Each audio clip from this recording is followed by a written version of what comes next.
Welcome, everyone. Wanted to thank you for attending our session today. We're going to be talking about housing and how you actually get it built. And so the format of the session is going to be such that our panelists are, we're going to kick off some questions. The panelists will respond to those. But we really want this to be a participatory event for you. So there's a Q&A over in the sidebar, right-hand side of your screen. If you want to ask questions during the session that you'd like the panelists to respond to, we're going to be responding to those in real time. There's also a poll in the sidebar there that we'd encourage you to take. Ask a few questions that looks like we've got 2 folks that have voted so far in that poll. So take a second to take that poll. That'll help guide the panel discussion. And so we also will be reserving time at the end to bring people into the session if you'd like to join and get more engaged in a conversation with the panelists. We'll be bringing people in towards the end there after the panelists have a chance to sort of lay out their thoughts. And if I could just make one note as well, if you want to chat or go to the Q&A, make sure that you've highlighted session on the right-hand side. Otherwise, you'll be talking in the main event. Thanks. Good point. Thanks, Susan. And if you talk in the main event, we won't likely see your conversation because we're looking at the session. So just kind of a high-level setup for what the conversation is grounded in today. Housing is integral to economic development. I think we all understand that to be engaged in a job, you have to also have a place to live. And housing statewide, we have significant challenges that have been identified in bringing housing to market. All kinds of attempts at trying to increase housing have been made by local jurisdictions, by states. Different sectors that are trying to bring housing to market have pointed out identified solutions, and yet we're still struggling. It's gotten to the point where the state has found it necessary to adopt regulations that would allow individuals to subdivide their own little single-family parcel in a sort of desperate attempt to try and create more housing and to facilitate that sort of equity in parcels that we already have. So micro infill development, if you will. And all of these attempts, in spite of all of these attempts, we still have a huge housing gap. Talk to major manufacturers in the city of Arcata, and they tell me that, look, I'm losing employees because they're losing their housing. I have, solid employees that have been working for me for years, some even decades, and their housing is being sold out from under them. So we've got a significant challenge in terms of retaining housing and bringing housing to market. That's a little bit what this panel is going to talk about today. I'm going to ask the panelists to introduce themselves and talk a little bit about their background in a moment here. And what you'll see is that we've got folks coming to us from various different sectors.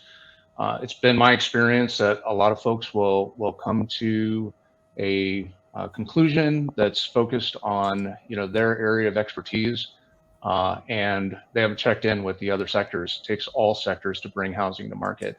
And so what we wanted to do today was to have a somewhat ranging conversation and try and investigate, what it takes to bring housing to market. And you'll see, that our panelists will be challenging the ideas of each other to try and get to a more nuanced understanding of what it takes to bring housing to market. And certainly we would encourage you to challenge us as well. So again, the Q&A function will get questions directly in to the panelists and will help guide the discussion. And towards the end, we'll be bringing you in. Okay, so with that, introductions. My name is David Loya. I'm the Director of Community Development for the City of Arcata. I've been working in our housing and planning policy for more than 10 years and have a lot of experience actually bringing projects to market with the work that we've done in public-private partnerships. In addition, I have experience in the private market actually trying to get projects done. And so multiple different sort of experiences personally and professionally trying to get housing built and have a lot of understanding about what the challenges are to bringing housing to market.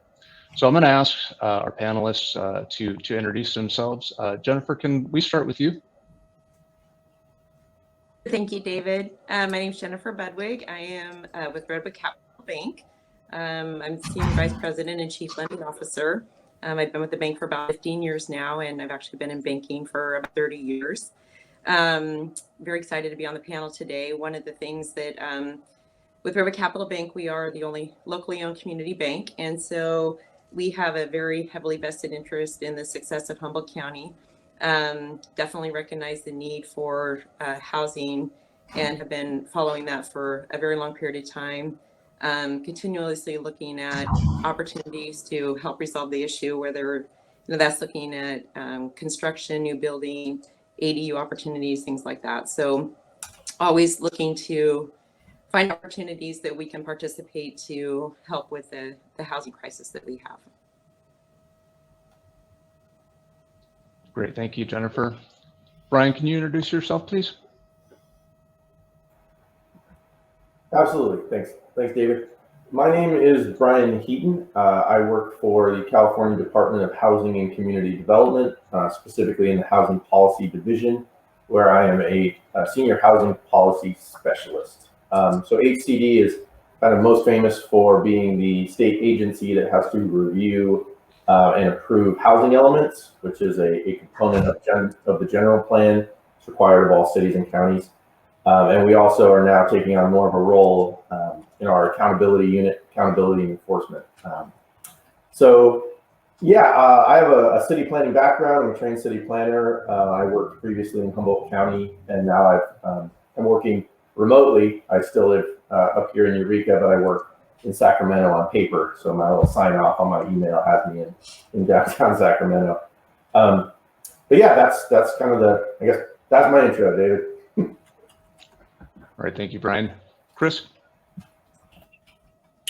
Yes, good morning, everybody. My name is Chris Gardner. I'm the president of Danco Communities. We are a developer, contractor, property management company, and just housing providers. I've been in the construction development industry business for 29 years. Our company works all over California, but our main offices are here in Arcata. We've got projects, a lot of projects in Humboldt County, Mendocino, Sonoma, Bay Area, even as far south as Ventura County, Sacramento. We're really working all over the state, and even have a few projects out of state. Our main focus is multifamily with an emphasis on affordable housing. We're primarily focused on affordable housing, although we do have a few market rate projects, but not too many. We build high quality, energy efficient communities, and we really work to be an asset and improve the community in which we work. And I'm happy to be here today to have this discussion. All right, thanks so much, Chris. And Rob? Thanks, David. Rob Holmlund, principal planner with Planwest Partners. I've got about 11 years in the private sector, 11 years experience working on various planning engineering projects, and then 5 years in the public sector at the city of Eureka. So kind of a mixed resume there of seeing housing from both sides. And I would challenge the title of this session, Housing, How to Get It Built. And the question I start to ask recently is, do we really want housing? The number one priority or the number one way to get housing built is to want it. And I'm not completely convinced anymore that the people of Humboldt County really want housing. I've seen, I've talked to a lot of people that tell me, hey, we need more housing. And then those same people oppose the very first housing project that's proposed or that shows up somewhere. So I think people want invisible housing that has no impact. And so I think we need to be honest with ourselves. It's okay to say, I don't want that kind of housing, or I don't want, parking spaces are more important than housing, or, I'm not comfortable with buildings over 3 stories. But that's the conversation we need to have. I think we've simplified the conversation far too much. and people just say we want more housing without really discussing what they think that means. And so I challenge all of us to have that conversation: is do we actually want housing? Yeah, that's a great segue, Rob, into sort of the first slow pitch question. And again, we want to focus the majority of this discussion on creating solutions to the challenges, but that is a significant challenge. NIMBYism, or what I'm starting to think about now is YITBYism, where instead of not in my backyard, or those who say yes in my backyard versus those who say yes in their backyard. So yeah, we want housing, we just don't want it here, kind of a thing. And that is a big challenge for bringing housing to market. That's kind of the first thing we want to focus on, is what are the challenges. We really identify the problems so that we can focus on the solutions. So, Chris, can you respond to that? What do you think is the biggest challenge to bringing housing to market? Well, I have to answer that in two different ways. Basically, we do, as I mentioned, a lot of affordable housing, and affordable housing is, as another way to say it would be subsidized housing. And we have a lot of, we have a hard time bringing housing to market at market rate without subsidy. And so actually, I guess this would be a good time to share my financial model, David. I basically went through and did. We're gonna blow you all away with the financial model at 8:30 in the morning. Here we go. Let's do it. So I thought about this in terms of two parts. What are the challenges in terms of bringing market rate housing to the market, and what are the challenges in bringing affordable housing to the market? Because I think about it in two different ways. So I'm going to share my screen. That's put on that wasn't the share button. Pardon me. There we go.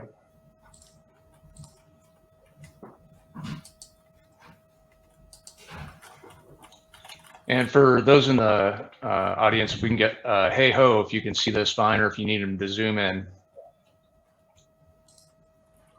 Okay, so here we go. So I did this basically a mock-up of a project that we're currently working on.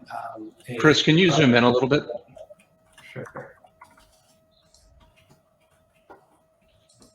We're currently working on a project in downtown Arcata. We call it the Sorel Place. It's a 44-unit multifamily housing project that is affordable, subsidized housing.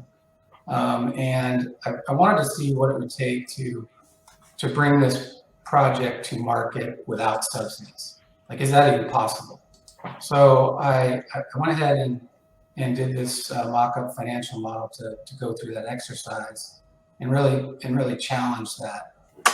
Questions. People ask me all the time, well, how come we're not bringing apartments to market that aren't subsidized, just general market rate? And it's a great question, so that's the point of this exercise. So just take you through the model. I'll blow this up to make it more legible here. So first we had to quantify the costs. So I went through, and we have all these different costs that go into doing a development.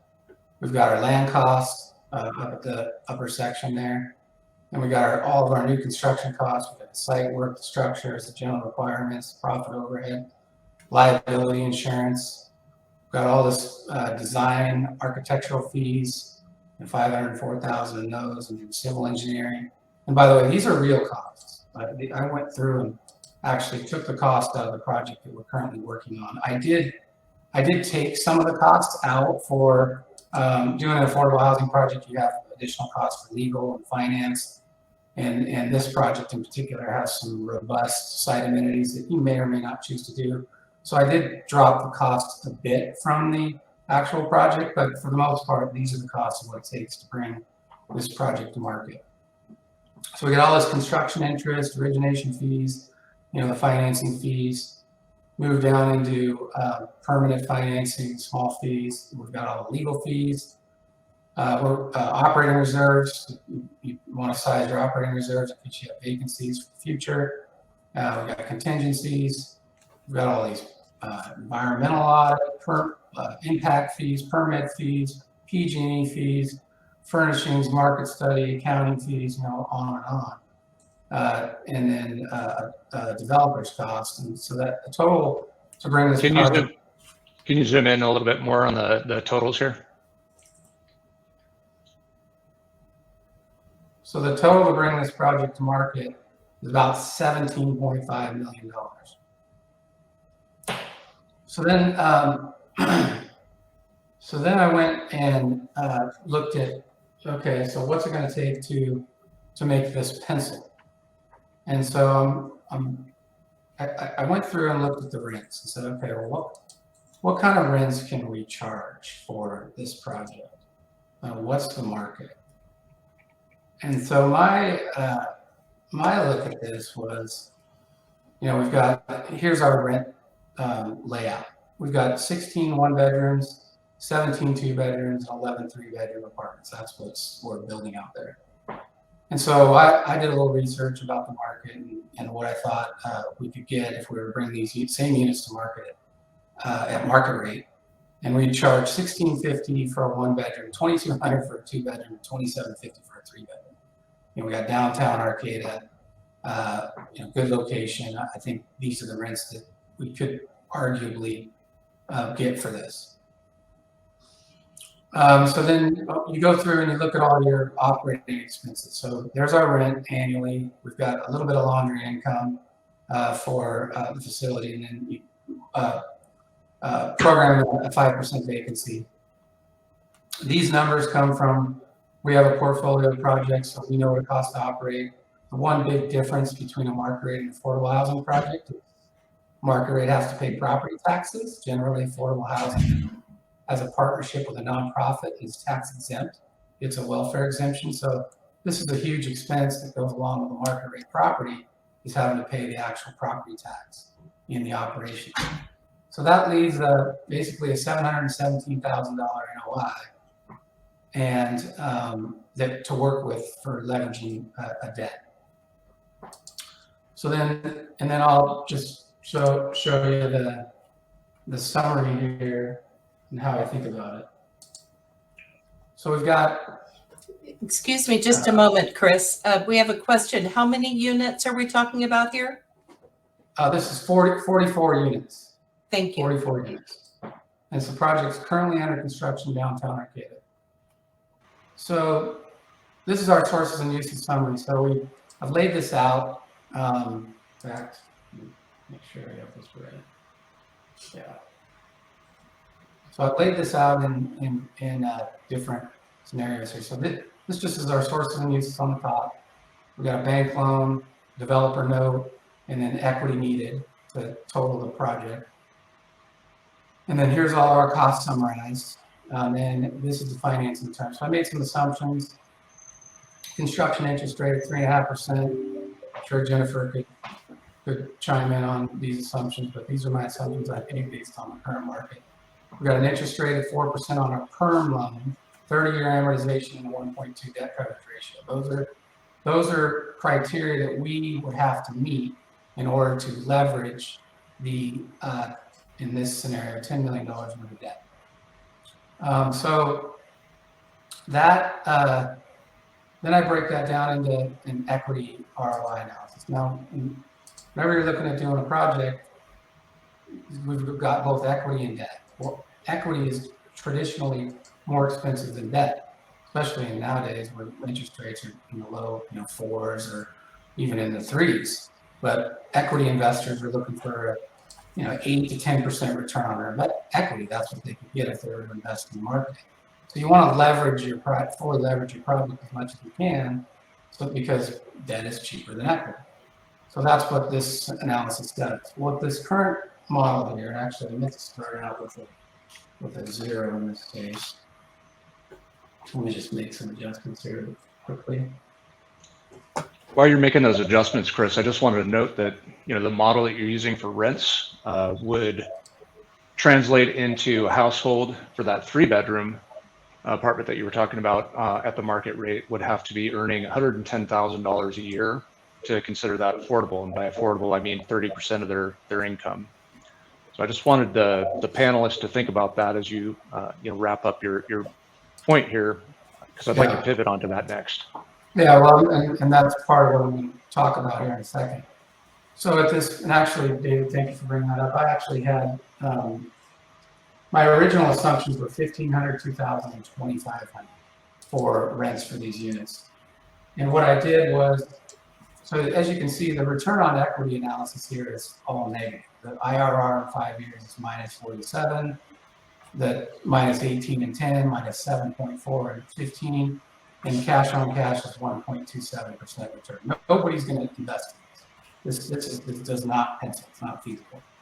So then I've got my little levers down here on the bottom. I said, okay, what happens if I increase the rents? Oh, and to David's point, by the way, what that equates to is in order to even achieve these rents, the $1,500 a month rent, you would need your annual rent payment would be $18,000 annually.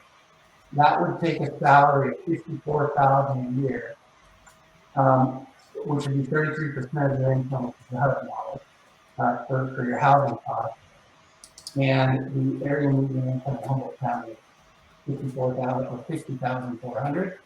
So you're already above median just with the 1,500 market price. Is what David was just speaking of.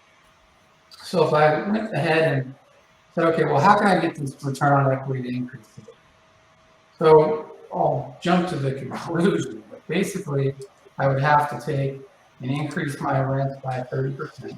My only two choices are either increase my rents or decrease my expenses, or add some subsidy to make this thing work. Those are really the three things that we can manipulate to bring that project into feasibility. So I looked at it and said, okay, well, what if I increase my rents 30% and decrease my expenses 10%? This is with no subsidy. So I have to go back and make a quick adjustment to my debt coverage ratio. So I'll do that here.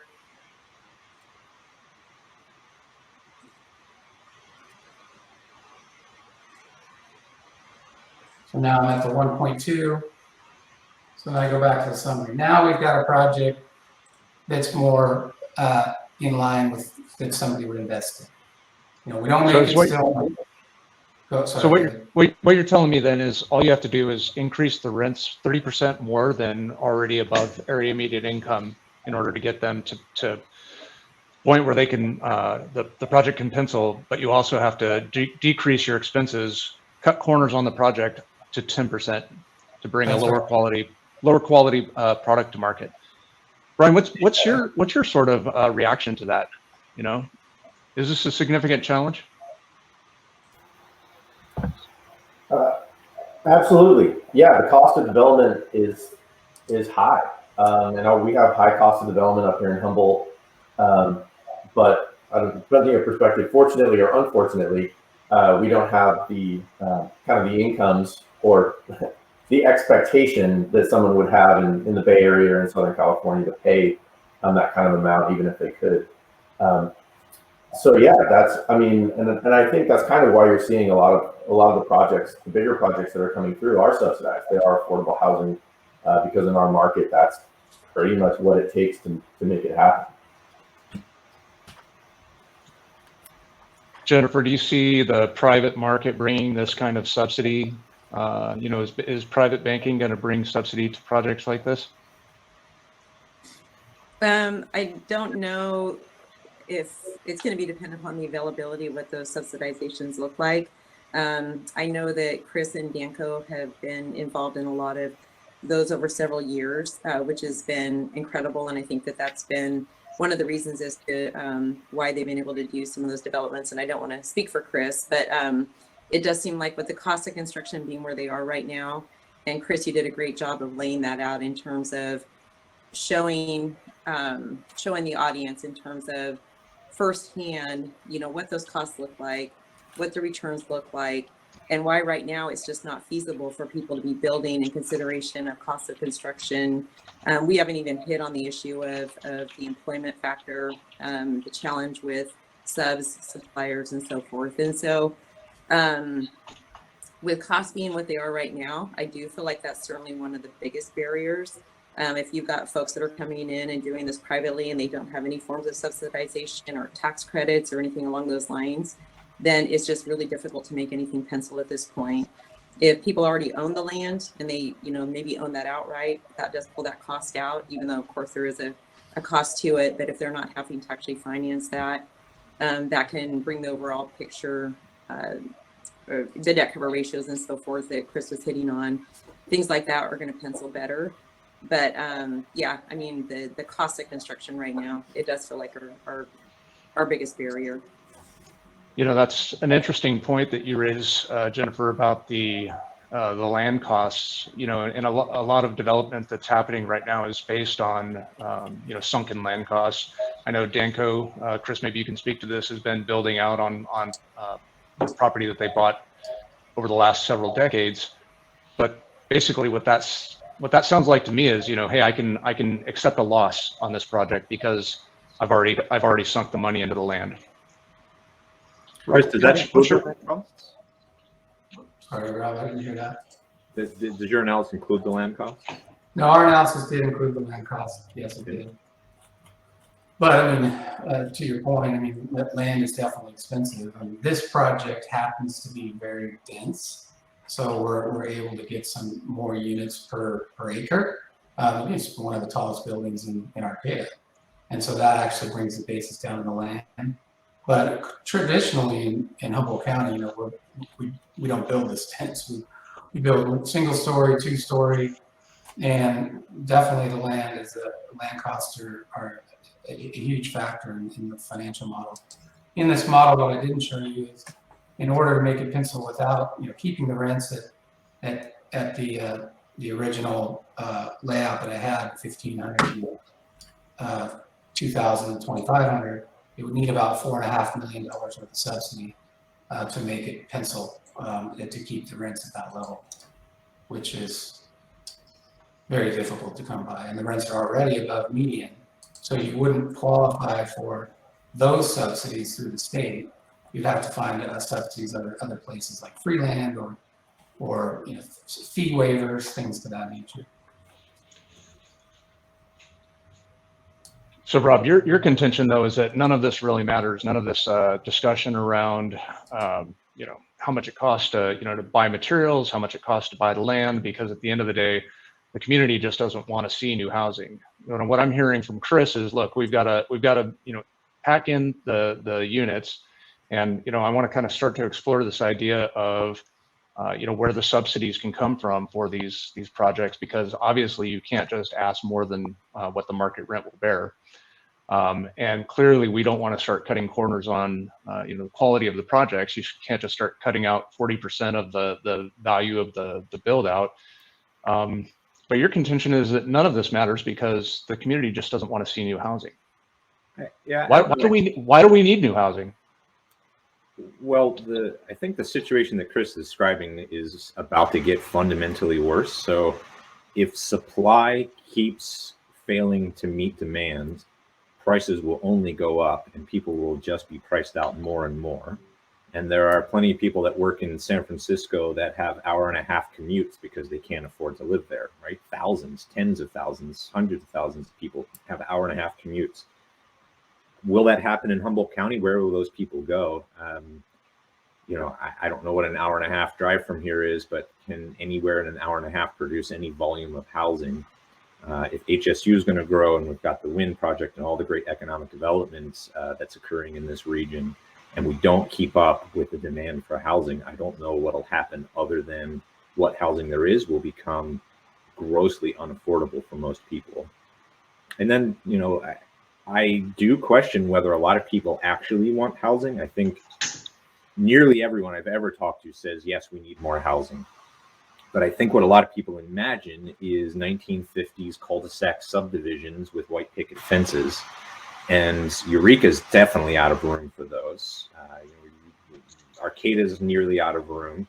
McKinleyville and Fortuna have been able to produce them, but at some point they're going to run out of space. And those are really inefficient ways to build single family or build housing at all. There's just the cost of infrastructure and the water, wastewater, stormwater system is so much more expensive to create and maintain relative to the Sorel Place that Chris just described. And so I think the question isn't, do we want housing, but do we want the types of housing that can solve our problems? And I think it's okay for people to say, no, I don't. I moved here because I like short buildings and I don't like a lot of density, and I like ease of parking, and that's why I want to live here. I just think we need to be honest with each other about that. And the only kind of housing I'm comfortable with is housing that I'm familiar with, and that's the kind of honesty I think we need to have with each other. Yeah, and I think we're hearing that from several folks, and most of the folks that we're hearing that from generally already have a little slice of the pie. They've already got their white picket fence. So I'm seeing two themes emerge here. And Brian, I want to get your sense for, what is the state doing? What's happening at state level policy development? And how is the state sort of trying to drive housing production in jurisdictions? But the two themes I'm starting to pick up on here is that, we need to, if we're going to try and tackle this challenge, we as communities, we need to embrace the fact that we're going to have changes, that we're going to have new housing, that we need to weigh those value systems that you pointed out, Rob. Is it more important to have a space for a car to sit on a piece of private property, or is it more important to house a family there? And then the second theme is really, in order to get it, once you've gotten past the cultural shift and the mindset shift, the second theme is, how do we bring a subsidy to, project, or how do we get over the hump, with density and or mix of uses, so that there's enough return on the investment in a project that a developer would actually sink their, investment into it. And I also want to kind of tease apart, how's the financial system looking at that? How are banks looking at that? But first, Brian, what's your response? How does the state respond to local jurisdictions? Because obviously the state isn't producing housing. That's all happening at the local level. But what is the state doing to try and promote that? Yeah, so the state oversees the statutory planning requirements. So in California, state law requires every city and county has a general plan, and one of the chapters, specifically known as an element, deals with housing. And there's more detail in state law that requires how that document needs to be put together, what kind of analysis it needs to contain. It has a site inventory, what land is available for development, what are the densities, how many units can you put on each parcel, how tall can they be. And over time, the requirements to plan have increased. However, the actual output of housing has not. Because planning itself is the precursor to housing creation. But people can't live in units that have been planned for. People can't live in, demonstrated capacity for future development. They need to live in actual structures that need to get built. It's a democratic process. The legislature, it picks up a lot of heat from people, especially lower income people that have hour-and-a-half long commutes, folks that are concerned about air quality, climate change, all that. There's pressure that floats up to, the legislature or elected representatives, and they say, okay, well, we're the state, what can we do? And that involves kind of two things. It involves putting more pressure on cities to do what they can, cities and counties to do what they can, primarily to reduce what we call regulatory barriers. And then also accountability. At this point, we're entering an era where laws are being passed that give developers certain protections that kind of, for lack of a better term, remove local control in some instances, because the legislature is trying to, I won't say grease the skids, kind of like push through the block. Local control is a thing that's been around for a long time. And local control has got us into a situation, the absolute control of cities and counties to say yes or no to housing, and they've historically said no, has gotten us 3.5 million housing units short in the state. And every year we fall farther behind. California builds around 100,000 units per year in the entire state. That's only a third of what we would need to build to keep up with demand. And we're so far behind that if we wanted the median home price to become, in California, to become the same as the median home price in America in general, we would need to add 3.5 million homes to the market to achieve that. So it's kind of an act of desperation. I think because we need the numbers. At the end of the day, talking is great. Talking is fun. Planning is fun. Documents are fun. Charts and graphs are all fun. But it's really coming down to, are those units getting built? I don't know if that's kind of your question, but I did want to riff off of Rob's point about competition, because regardless of what your political persuasion is, the basics of the market economy are there.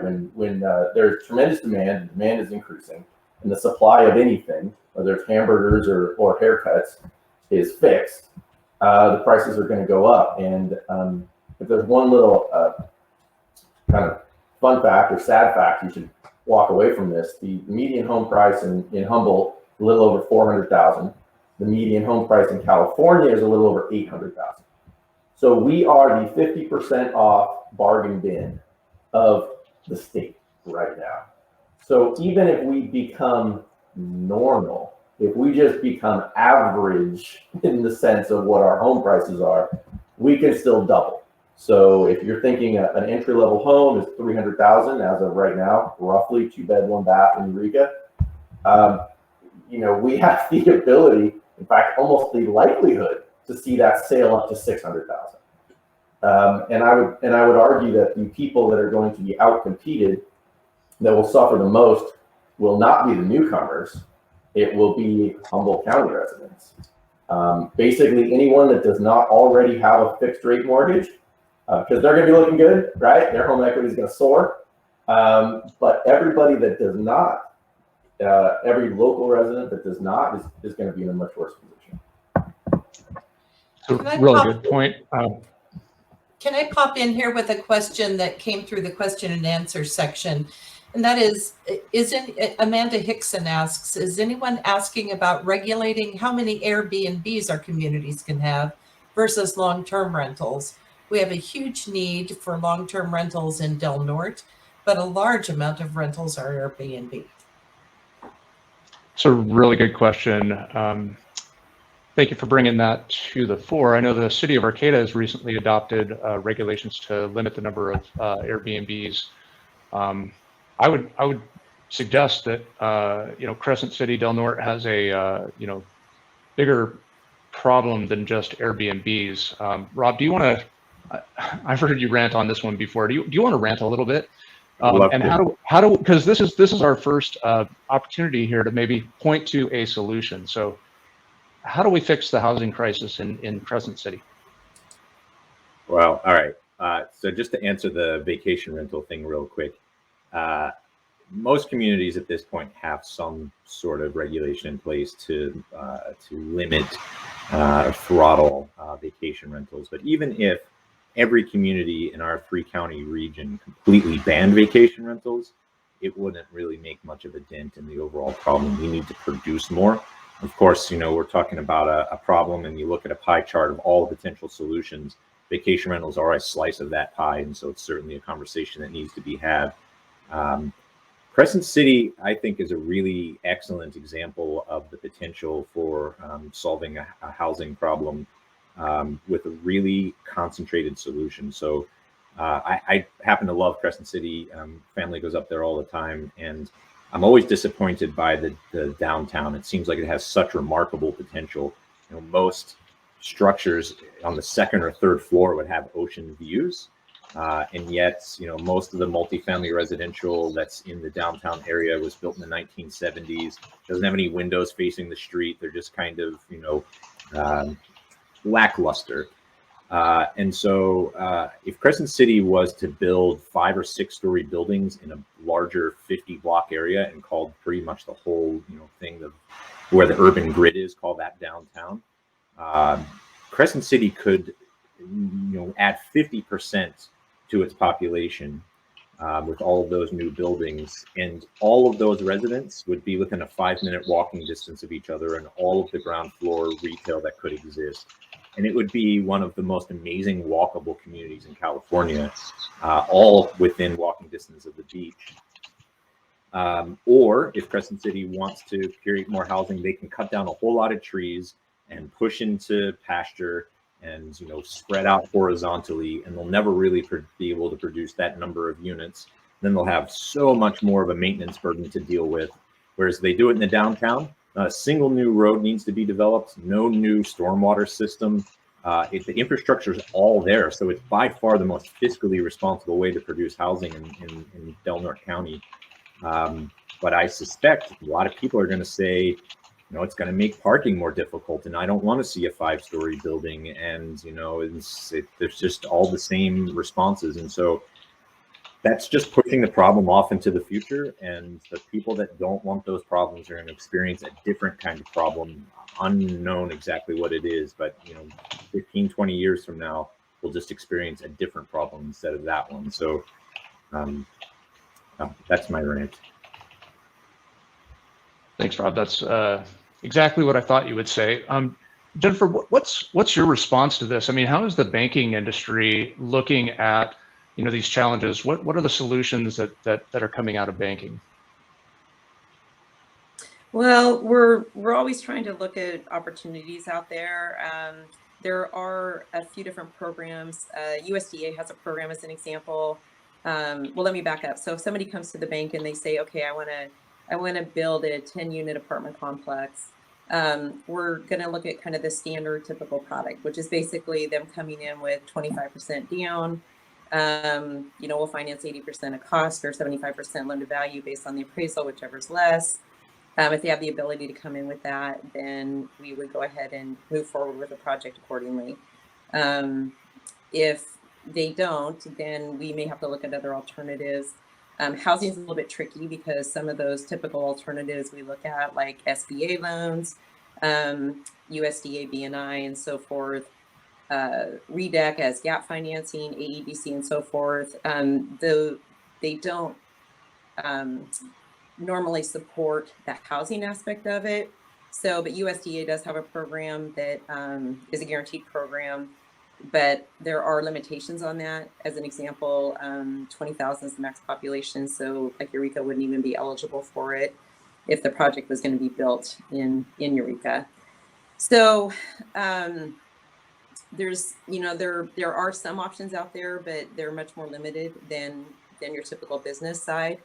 When we're dealing with anything over the 4 units, that's when it becomes the commercial side of the house. Anything 1 to 4 is, we can do that through our Fannie Mae program. So we do have some more latitude there, but it is challenging. I mean, it's a little more difficult because it does feel a little bit more confined when we're dealing with housing compared to what the opportunities are with standard business and commercial loans. Yeah, so seems like public-private partnerships may be a pathway. Chris, what's your feeling? I mean, can we get to a mixed income project? I mean, if you're building affordable housing, with tax credits all over the state, how do we get mixed income projects going so that folks can afford these units even if they're above these deep targeted income levels that you're going for? Yeah, I think we can. I mean, we're looking at that right now in some of the projects that we're doing in the Bay Area to offset the gap, to be able to have some market rate units in a development that basically, as you said, a mixed income where you range from market units to 80 to 60 to down the line to 30. I think it's desirable for many reasons, not just its feasibility, but also for mixing incomes together to allow folks more opportunities. When you mix generation, mixed income, mixed racial together, then you have more opportunities for people to thrive. So that's definitely a current narrative, and people are working to crack that. But what we run into are challenges. Our affordable housing investors, they don't want any, they call hair on it. They just want to be straightforward. They're not investing in the market rate projects, they're investing in the affordable projects. So we have to condo some of those units off, which increases legal costs and then increases insurance costs. So we have challenges with that. There is a few developers that have been able to pull off some of these projects. Bridge Housing is one of the largest affordable housing developers in the country. They have a model that they've been able to do. We are looking at a few. We've actually not ever done one where we have some market rate units. We have done the commercial piece, the example being Plaza Point, downtown Arcata, where we've condoed off the commercial piece, and then the rest is residential. But we haven't been able to come up with a model and get our investors and lenders comfortable where we have market and affordable, but we're getting close. And I think that is a way to help offset some of the gaps, and that you can charge higher rents for those market rate units, bring in more revenue, essentially leverage more debt, and bring down the gap to make it more feasible. Chris, question for you. For that Sorel Place project in Arcata, I also would like you to speak to the numbers you threw out the other day about parking and units and the trade-off between the two. But first, a question. If you could have done it and there weren't any regulatory barriers, would you have been interested in building a 5th and 6th floor onto Sorel Place that could have been condoized and sold, high-end units? So you've got affordable in there, it's subsidized, so that the tenants that live there don't have to pay more than 30% of their income, whatever their income is. But there's doctors that need housing as well. HSU is going to have new professors, so we need housing at all spectrums. Would you guys be interested in a couple of extra floors with condoized for sale units?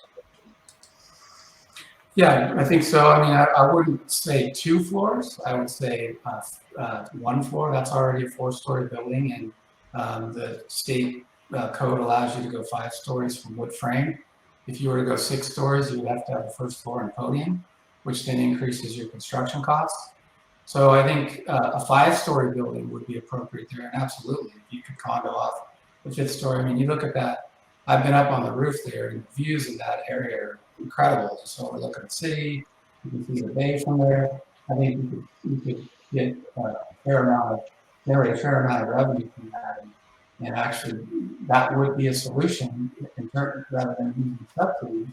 That would be a solution to help make the project pencil out if we were able to do that. But we maximized the height of that building, and those who were part of that process, David, Warren, and Susan, I'm sure remember the controversy of that project. There was concern of shading. There's definitely concern of parking. We have 15 parking spaces for that 44-unit project. We also have, we're offering bus passes to the residents to sort of offset that. But one of the things that has been amazing is we're starting to lease it up now. We've actually advertised and accepting applications for leasing because we're in the final phases. And we have over 1,500 applicants that have applied for these 44 units. And in our advertisement for lease up, we say, there's no guarantee you're going to get a parking space. It's pretty much a guarantee you're not going to get a parking space. And that this development is an alternative transportation development, but it's in close proximity to services, the bus. We have plenty of bike storage and covered bike parking. We've got bus passes. So if you're going to live here, you're going to use your bike, you're going to walk, you're going to use Uber or HSU zip car program. I know there's some zip cars up there. I'm talking about having some down here, but it's not going to be your traditional way where you pull into your parking space at night and park in the parking stall. That's not how this is set up. And we still have 2,000 or 1,500 interested applicants. I've heard the number go up to 2,000, but we'll just stick with 1,500. There's a lot of applicants that are interested in this property. So I wanted to note too that about 2 weeks ago, you told me you had 1,200. So that's about 150 increase per week. It'll be interesting to see where that trajectory lands. This brings up a question that was raised earlier about the cost of construction. And the way that you laid it out, Chris, 5 stories is sort of the limit to wood frame construction. And then you hit sort of another increase in materials costs. And so, can we build our way out of this? Can you reach a certain height where a private market project would pencil? Or is it just that right now, because of the cost of construction and the rents that the market would bear, it's just not going to pencil and it has to have a subsidy? Well, if that question's for me, I mean, that was what I was leading up to is, you know, there's really three levers. You've got to increase your rents, decrease your expenses, or add subsidies to get these projects to pencil.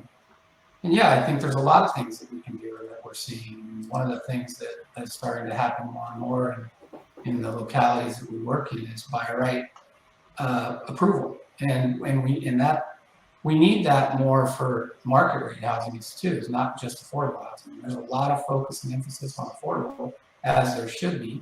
But we need all kinds of different types of housing. We need housing for our teachers. We need housing for our, you know, people that are at the moderate income level, the mixed middle that are being left out. And some of the ways in which we can lower the costs are having, you know, by right approvals. Also, I think, you know, to Rob's point, you know, do we really want housing? You know, what one of the things that's frustrating for a developer is, you know, you go in to fill in your housing application and you're greeted at the counter by somebody that's trying to figure out how not to. You know, their arms crossed, like, what are you doing here? You want to do a development? I'm going to tell you all the reasons why you can't.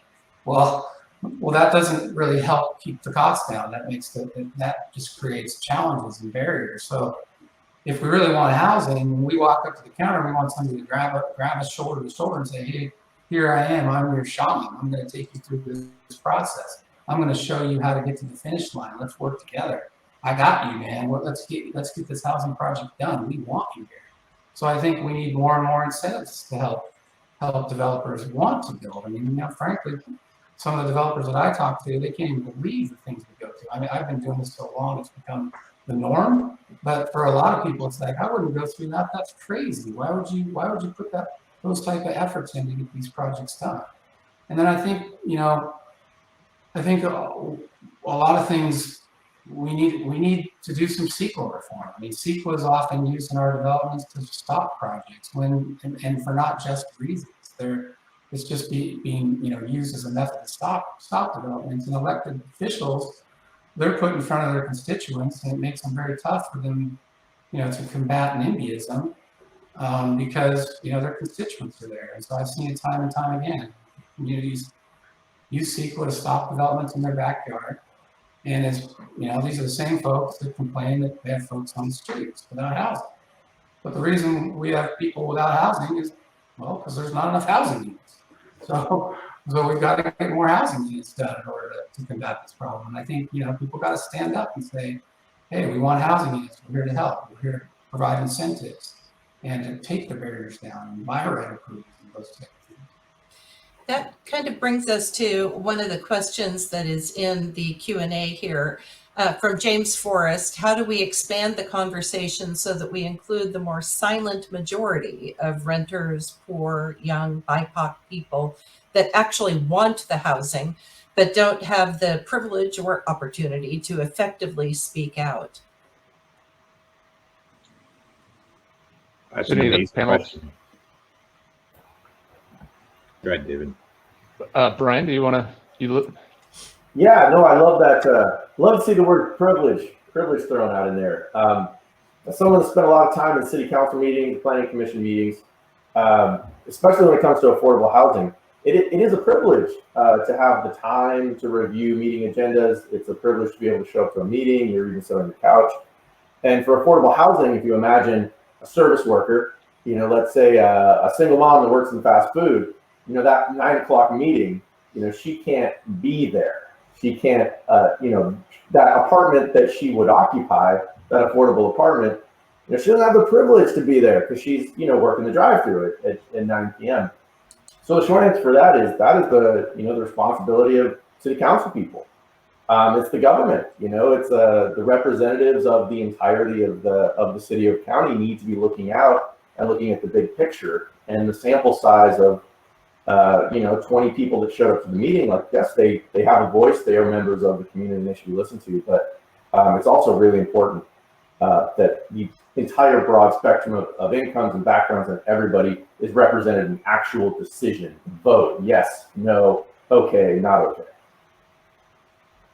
Anyway. I think that's a really good, Ryan. And, you know, I think that my written response that I made to James, just want to echo, so for folks that aren't reading those responses, and that is that the jurisdictions that are planning, that are responsible for planning and building the housing really need to do a good job of having a thoughtful approach to how to engage folks that don't have access to traditional decision-making processes.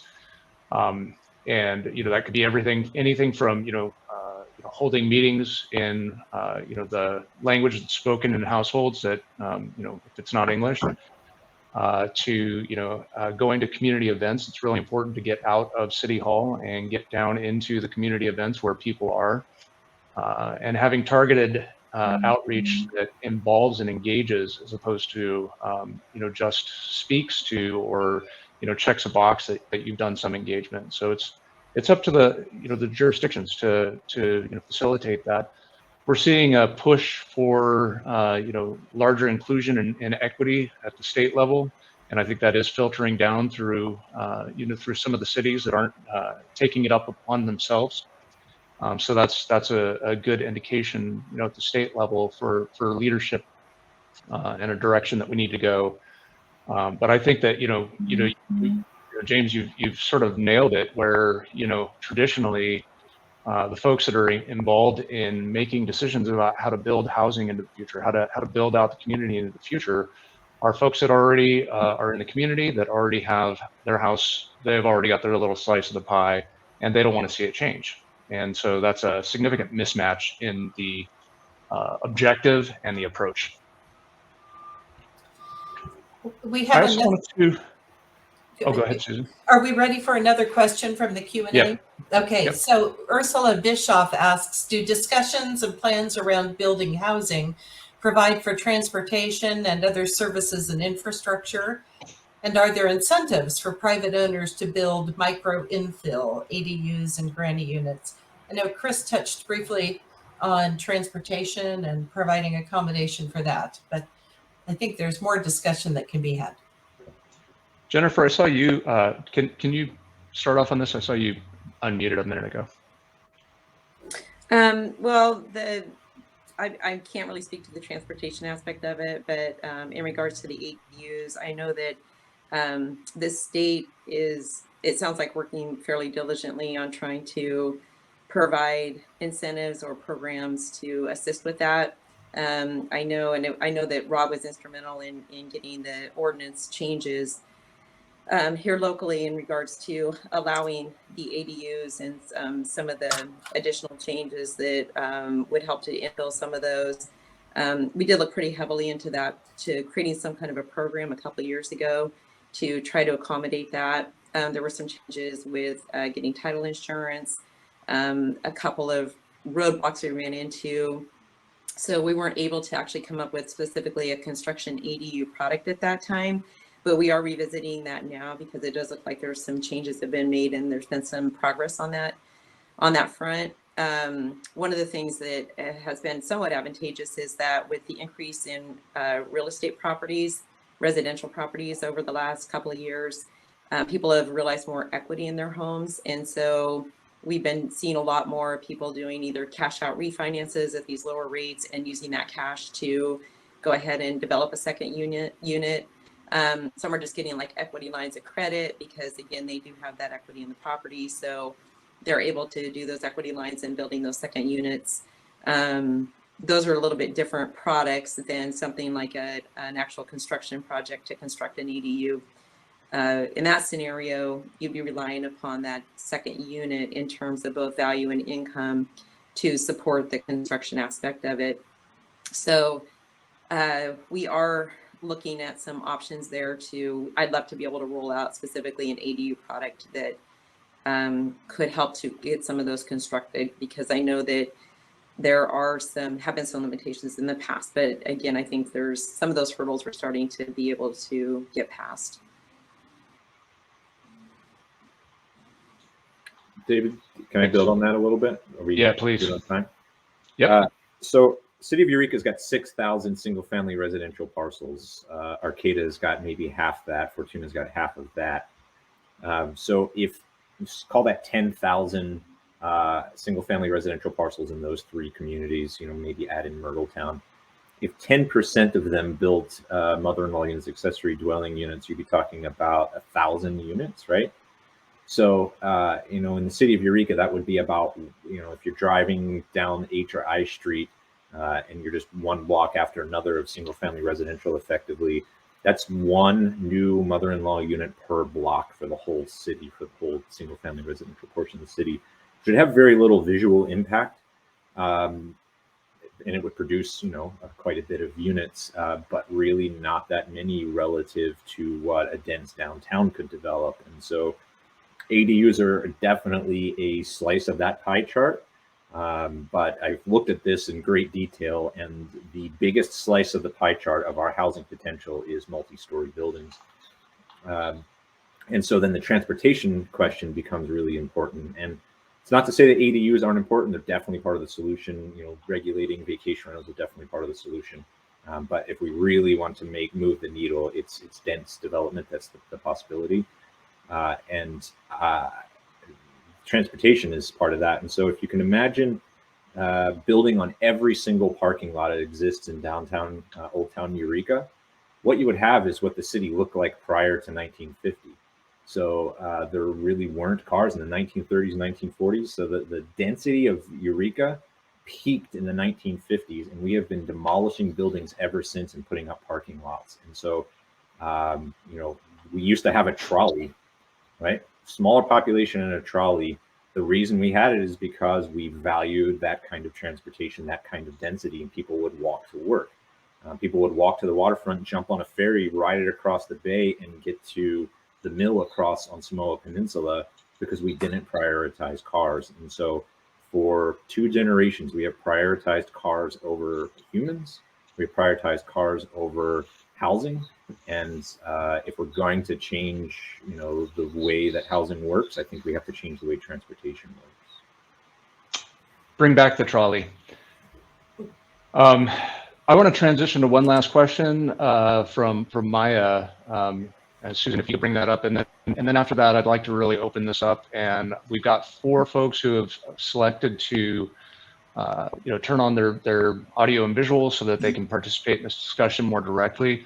We're going to start bringing those folks in next. And if you're in the session and would like to turn on your audio and video, we'll bring you in as well. Great. So the question from Maya Conrad is regarding mixed use. What are future projections for retail space needs, and how much can mixed use development offset development costs? There's some worry that retail is changing so much that it won't be as relevant. David, I'll just give you a number. I just did this analysis for you a couple of weeks ago. I think the standard model indicates that you need 1 residential unit for every 20 square feet of retail space that you're going to create in a mixed use environment. And so there are these standard ratios, and there's ranges. Walkable retail is a lot more stable than the broader retail market. And so Arcata is particularly well positioned for that, not having drive-through restaurants and having a limited number of corporate type of restaurants. It's the locally owned businesses in walkable neighborhoods that typically are more safe when there's sufficient number of residential units within walking distance. if you were to walk through the downtown right now, how much new square footage of retail do you think we need today? How much do I think? None. You need more housing. Yeah, I mean, I guess my point is that there's vacancy right now. And so part of what we're doing with the gateway planning is we're hoping for mixed use in the future, but we're not demanding it. Right now, the city of Arcata has stifled housing development because of its mixed use requirements.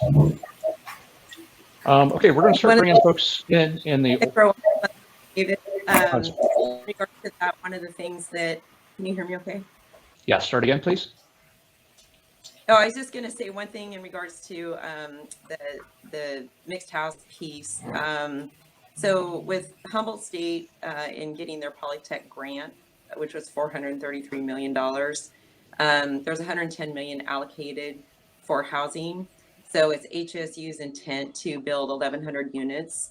because they're anticipating a significant increase in their enrollment. Some of that will be on campus, but some of that will be off campus. And from what I understand, the off campus, they're looking at doing multi. So the residential units will be on top, down below would be retail spaces and so forth. So they're looking at building out 1,100 units, which I think is significant for this conversation. The other thing that we haven't mentioned yet that I think is important to note, Rob kind of hit on it a little bit, but the state mandate in 2019, they came out and they required every jurisdiction to submit a plan to increase housing by 2027. And so the cities and counties have all basically been mandated that they have to have a certain amount of housing increases by 2027. So the cities, the counties have all submitted their plans, and I know are working on trying to get the increased housing to meet those criteria. So those are underway, and we will see, housing increases as a result of that. So the private sector, it's very challenging if you don't have those subsidizations or tax credits or whatever that looks like, just because, again, going back to the costs. But having said that, there are a lot of other projects underway that we will see increased housing in Humboldt due to some of these other factors that I was just mentioning. Okay. Certainly appreciate your optimism and hope that's so. I think we need to all work together in these various sectors to bring that to fruition. So Susan had mentioned she's going to let folks in the order they lined up. So Ursula, welcome. Thank you. I really appreciate the panel and all the great work that you're doing on this important issue. I'm new to Humboldt County and thrilled to be making Arcata area my home. My recent work primarily spans education and human services. And I began my career in housing, enforcing the housing code in Manhattan. And I know how important it is to build infrastructure and services. I'm wondering, we haven't really spoken about it, but I'm wondering whether there's been thought given to the homeless problem, challenges around homelessness, especially in Eureka. And again, some of the really important services that make it viable for lower income people to connect with housing, mental health or groceries or, some of the child care, some of the other supports that need to be built around communities to help them thrive. Panel? Well, I'd say the easiest place to, I'm going to sound like a broken record here. The easiest place to provide those sorts of services is in an existing urban grid where they already exist. So, building out in the periphery, chopping down trees and building single family residential tracts makes it a lot harder to provide those sorts of services. And then I think your question about housing, about homeless housing, Danco, and Chris can speak to this, did a great project in Eureka for 50 homeless veterans that has services built into the building so that it's right there present on site. I think it's the best model I've seen. Yeah, I was going to chime in. The state has prioritized funding for folks that don't have a home, folks that are experiencing homelessness. And so there's a tremendous amount of resources being dumped into the economy and the housing market at the state level to help get projects built. Brian can speak to a lot of the programs at HCD, but also there's all the tax credit programs that are the state tax credit, the federal tax credit. They give preference to projects that are targeting populations that are experiencing homelessness, which is one of the ways in which the project was able to happen in downtown Eureka that Rob mentioned. And we've done others in Rio Dell and gotten units out in Samoa, and so we've done a few projects around and also other areas of the state. And those projects are set up with wraparound services. So we've got case managers and resident service coordinators, and we've 24-hour desk service staff to be able to give those folks who live in the facilities the services that they need to be able to stay in housing. So it's a relatively new program. It's been out for 3 or 4 years now, and there's a lot of investment going into it. But that's that's one of the ways in which we're able to provide that type of housing. Thanks very much, Ursula. And now let's hear from Christine Tyson and the crew from the city of Eureka.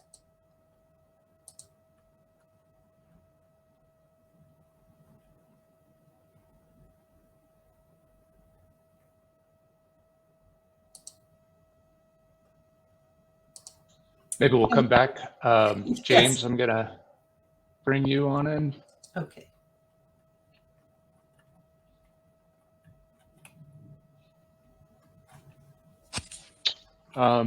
Hey, Ken. Also, James, you had elected to turn on video. Somehow you popped off, so feel free to turn that back on. We'll bring you in.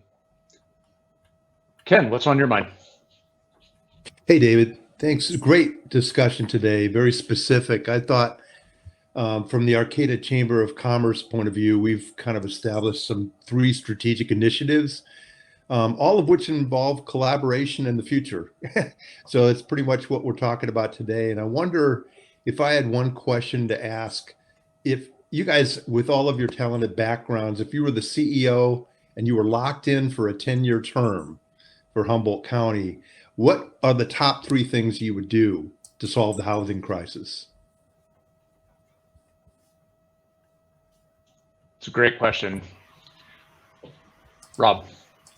I would have the county establish an enhanced infrastructure finance district in downtown Arcata, downtown Eureka, and Fortuna, and have the county divert its portion of property tax to those communities so that those communities could then incentivize developers to build dense housing with small units. So really pack them in. I think Eureka has eliminated density downtown, so that's only regulated by building height, floor area ratio, and parking standards, and maybe not even parking standards. But anyway, you could build a whole lot of units, but the county needs to step up. So Arcata and Eureka, Fortuna each collect very, very little property tax from the property tax that's collected. Most of that goes to the school district and the county and others. And the county has the authority to divert its own share of that property tax into a specific district for a specific purpose, which they're just now doing in Samoa Peninsula. But it's a really bold move for the county to do it inside of another jurisdiction and effectively give their property tax to that jurisdiction for a purpose, which creating housing would be one of them. So that's something I would do. I think that's a really good idea, Rob. And just before we go to you, Chris, just to give you an idea for the scale of that, property tax is basically 1% of the valuation. That 1% is then split up amongst the various jurisdictions and special districts and school districts. And in the city of Arcata's case, we get 8 cents every dollar of tax dollar. The county gets 14 cents of every dollar of tax dollar. And by comparison, somewhere like LA gets 50 cents, roughly 50 cents on every dollar for a tax dollar. So the city of Arcata's ability to use tax increment financing is significantly limited if it is relying only on its own tax base. So I think that's a really good idea. I was just going to add, I think, one of the things that I've noticed is there's a lot of different advocacy groups in Humboldt County. There's a lot of talented people here that, care about housing and want to make a difference, but everybody's working separately, working in their own bubbles. There's not a collective of all the different groups together. I mean, there's some that have formed. I'm on a housing group that's hosted by a city council member from Arcata and a city council member from Eureka. We have a small group going, which has been good, but I think there's still a lot of different groups out there that haven't come together. And in some of the other jurisdictions, localities that we work in the state, they do have that in place. And it seems to be more efficient. We're working with the city of Sacramento, they have the Sacramento Housing Redevelopment Agency, and all the funds flow through that agency, but it represents the county and the cities. So that there's a one place that you go to, and all the narratives and the conversations and the concerns are all vetted through that one organization. But it's a lot more together than separate. And I think we could do a better job there. Brian, what if you were king for a day? Yeah, if I were king for a day, I think it would come down to really strong leadership on the part of the government. The government has traditionally, when it comes to housing development, had a pretty passive role. The role of the regulator, checking to make sure all the permit requirements are made, achieved. But otherwise, pretty much, kind of sitting and waiting for an applicant to approach them and say what they want to build. When the mentality switches and the government itself gets in the driver's seat, the local government, and says, okay, we're going to find the land, we're going to find the developer, we're going to be the matchmaker, we're going to work on financing, we're going to work on, everything that they can do to take an active role rather than a passive role, up to and including, modifying development standards, allowing potentially taller buildings, shorter setbacks in certain areas, less parking. It would really be a fundamental shift from passive to active. And if that were the case, when cities have done that, and Sacramento is a great example. I mean, they've really kicked it in gear, and they can do that. One of the best examples is publicly owned lands can be pre-identified and permitted for the development of affordable housing. Eureka's had some great success with that recently.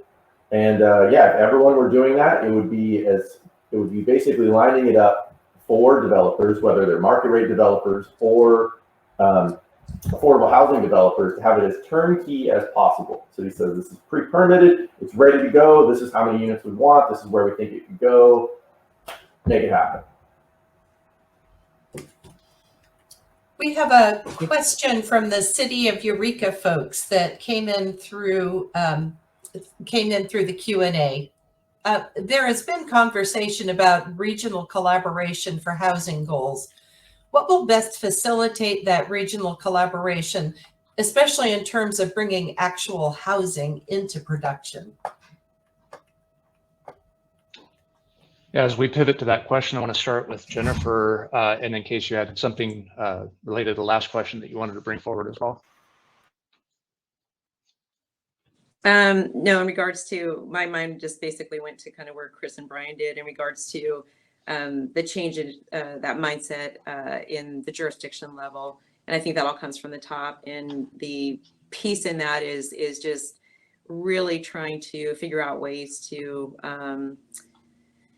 incentivize development when it comes to housing, also streamlining the process, maybe having ombudsman programs in place where a person comes in and they can they kind of get the red carpet rolled out for them, so it's like they have one meeting with all the players, and so they're not having to go to this person and this person and this person, and this person tells them something than what this person did, and just trying to streamline the process, finding ways to help cut those costs.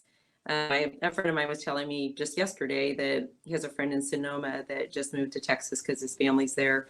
They want to build a house. So he took the plans into, I think it was Austin, Texas, took the plans in and asked the guy at the front desk that he said, we want to build this house. It's in this subdivision. Apparently the guy he talked to was familiar with the subdivision, was turnkey, ready to go. He said, here's my plans. What are the next steps? And the guy said, write me a check for $167 and you can start building tomorrow. Now, is that ever going to happen here? No, it's not. But my point being is that if we can get those processes streamlined and we can try to, assist people through the process, make it a positive experience, trying to help them versus putting up barriers, that's going to be a significant shift. The City of Arcata is working on a plan for near downtown rezone, which would allow for something similar to what you're talking about. It's not going to cost $157, but for the permit, but it will be a principally permitted pathway by right process for building housing. People have a very clear understanding. The community is weighing in right now on what the building types will look like, what the uses will be, and et cetera. And instead of having a planning process for every single project that comes through, it'll be a building permit process. So I think that's a good outcome. I've heard that echoed throughout this panel discussion. I want to invite Christy to jump in on the conversation, and we have about 7 minutes left. So I'm gonna have some closing comments here. We'll start that just after this question. Hi, Christy. Thank you. Good morning. It's great to be part of this conversation. Thank you so much. I work for the Forest Service. I'm working in partnership with Humboldt County Economic Development as well as other stakeholders in the area on Cal Forest Works Alliance. And it's really about, promoting sustainable communities, economies, and landscapes. And really by focusing on trying to address some of the issues with the overstocking of biomass and smaller diameter trees in the woods. But there's a big opportunity area here that's really looking at how we can utilize those feedstocks to solve some of the other social community challenges we have, especially around housing. So we're really looking at, goodness, can you hear me? Yep, you're doing great. Okay. So, oh goodness, I'm so sorry. It's quite all right. There we go. Basically what I'm getting at is there are opportunity areas to really build out mass timber production, and that's taking smaller diameter trees to turn those into larger engineered wood products to build out structural elements. And so we're really looking at trying to catalyze investment in that area. And I think that, we could not only build out our community here into, 3 to 5 story housing elements utilizing that small diameter wood, but also serve a larger state market. It's a big priority of the governor. And I wanted to see, well, 2 things, like what's the appetite of local municipalities to help support such attracting investment in that area, as well as what sort of policies may either prohibit it or encourage that, and what that opportunity space is. Well, I'll speak for the city of Arcata. There's a huge appetite for innovation, and so definitely give me a call, later today or sometime early next week, and we can talk. We have business loan programs. If someone wanted to establish their business here, that we can assist with that. We have land that we can, work with that new business to establish on, and there's huge appetite. I do think that we all recognize the need for innovation in building space, in particular when you can take waste product for one industry and turn it into a input product for another industry. That's exactly what the city of Arcata wants to see happen. So, and I'd leave it to the panel to talk about how that would impact housing costs, but I think anything we can do to reduce the cost of materials is going to help. Thank you. I will definitely follow up with you later. Any other responses to that, or? All right, well, I just want to, go ahead. I don't think we answered the city of Eureka's question. I don't know if we have time for that, but they had a question. I'm not sure we answered it. Kind of skipped it over it. Well, you have the floor, Chris. Well, I'm actually can't remember what the question was, to be honest. Susan, do you want to read the question again? Oh, regional housing collaboration? Yeah, that's right. Yeah, I guess I brought that up in an earlier question that Ken had, that I think, I don't know how that's done. I think it starts at the top. I'm not sure who the top is, because we have, we've got the county of Humboldt, we've got the city of Arcata, the city of Eureka, the city of Fortuna, we've got all the different cities, but I don't know who the top is and how that would begin. I think I've seen it down in Sonoma County. It's a nonprofit organization formed that took the lead in what we're talking about, having a collaborative countywide group. So I've seen it that way in the city of Sacramento, as Brian and myself mentioned. It's the redevelopment agency that takes the lead in that. But I think somebody or some group would have to step up to make that happen. And so far, that hasn't been the case. Yeah, Greg Foster has been a big proponent of having HCOG take that on, since it's already that organization, that's the Humboldt County Association of Governments. So that organization already has members of all the different jurisdictions that sit on its board, and so it could potentially facilitate something like that.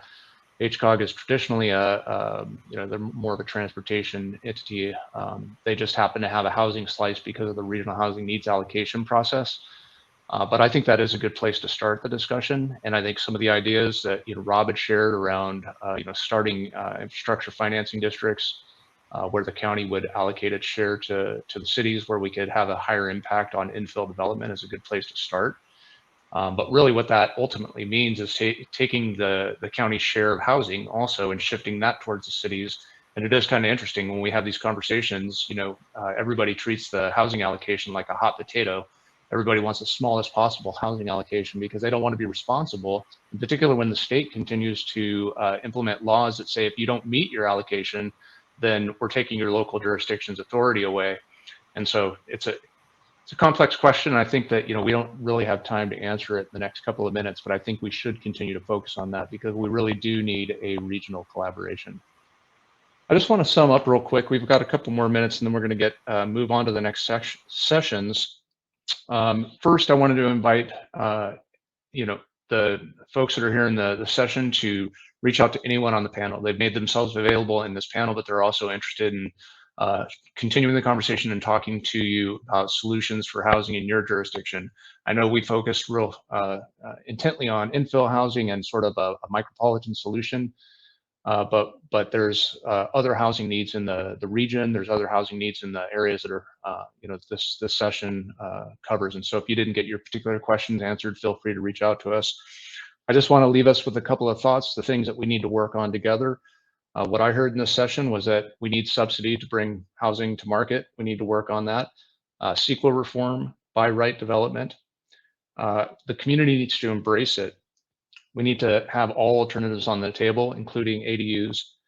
Equity is an important consideration in the way that we bring this to the table and ensuring that disenfranchised voices are involved in the conversation about what solutions need to be brought forward.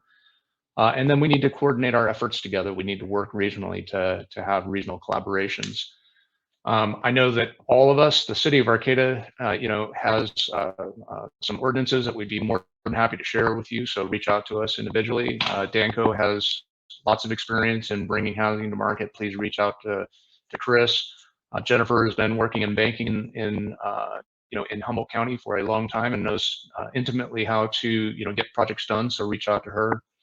And Brian and Rob, thank you both as well for coming and extending the invitation. Brian works for the Housing Community Development Department at the state level. If you want to reach out to him with regard to housing policy or questions you have around that or advocacy you have around that, I know he'd love to talk. And Rob, thank you so much for your service to the city of Arcata and your role at Planwest, bringing the Arcata Gateway. Thank you everyone for attending.